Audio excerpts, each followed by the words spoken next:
صرف اتنا کہہ دوں اگر تمہارے ذہن میں یہ خیال آتا ہے کہ ولی اللہ جب فوت ہو گئے تو پھر کیسے مدد کرتے ہیں، تو اس میں صرف اتنی بات عرض کر دوں کہ موت سے حقیقت باطل نہیں ہو جاتی،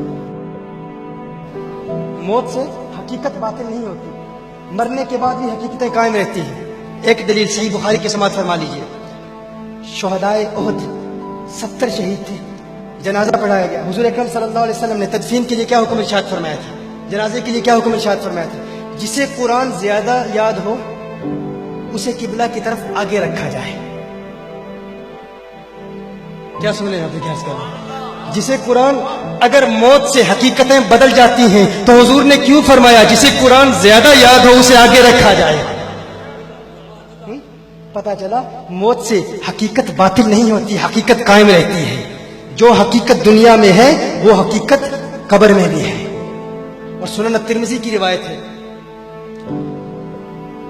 عن ابن عباس رضی اللہ تعالی عنہما قال ضرب بعض اصحاب النبي صلى الله عليه وسلم خباءه على قبر وهو لا يحسب انه قبر فاذا فيه انسان يقرأ سورة تبارك الذي بيده الملك حتى ختمها، فاتى النبي صلى الله عليه وسلم فقال يا رسول الله صلى الله عليه وسلم ضربت خباي الى قبر وانا لا احسب انه قبر فاذا فيه انسان يقرأ سورة تبارك الذي بيده الملك حتى ختمها، قال رسول الله صلى الله عليه وسلم هي المانية هي المنجية تنجيه من عذاب القبر۔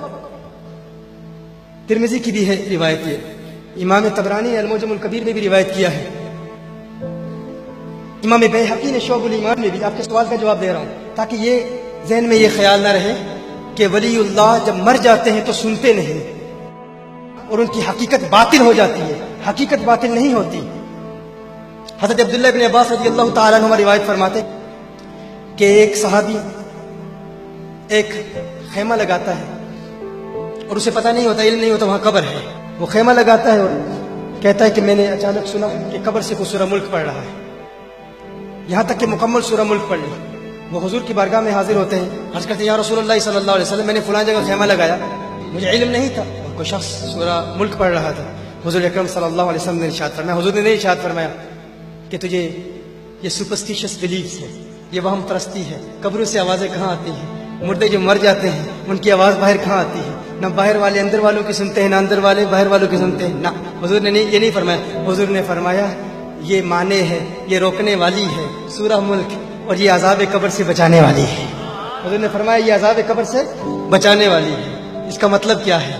اس کا مطلب یہ ہے کہ جو شخص قبر میں چلا جائے اگر اللہ کا پیارا ہو، اگر چاہے تو اللہ کے عزم سے جو باہر ہیں ان کو بھی اپنی آواز پہنچا سکتا ہے، یہ ممکن ہے۔ اس سے یہ بات بھی سمجھ آ گئی کہ اللہ کا بندہ، اللہ کا پیارا جو دنیا میں کرتا ہے اگر چاہے تو قبر میں بھی کرتا رہتا ہے، جو دنیا میں کرتا ہے اگر چاہے تو قبر میں بھی کرتا رہتا ہے، جو دنیا میں سورہ ملک پڑھتا ہے اگر چاہے تو قبر میں بھی پڑھتا رہتا ہے، جو ولی دنیا میں مریدوں کی مدد کرتا ہے اگر چاہے تو قبر میں بھی کرتا رہتا ہے، اگر چاہے تو قبر میں بھی مدد کرتا رہتا ہے۔ موت سے حقیقتیں باطل نہیں ہوا کرتی، اس پر بے شمار دلائل پیش کیے جا سکتے ہیں۔ بس اتنی بات عرض کروں گا کہ یہ اللہ کے پیارے ہیں، ان کی بارگاہ میں حاضری کا شرف حاصل کرتے رہیں۔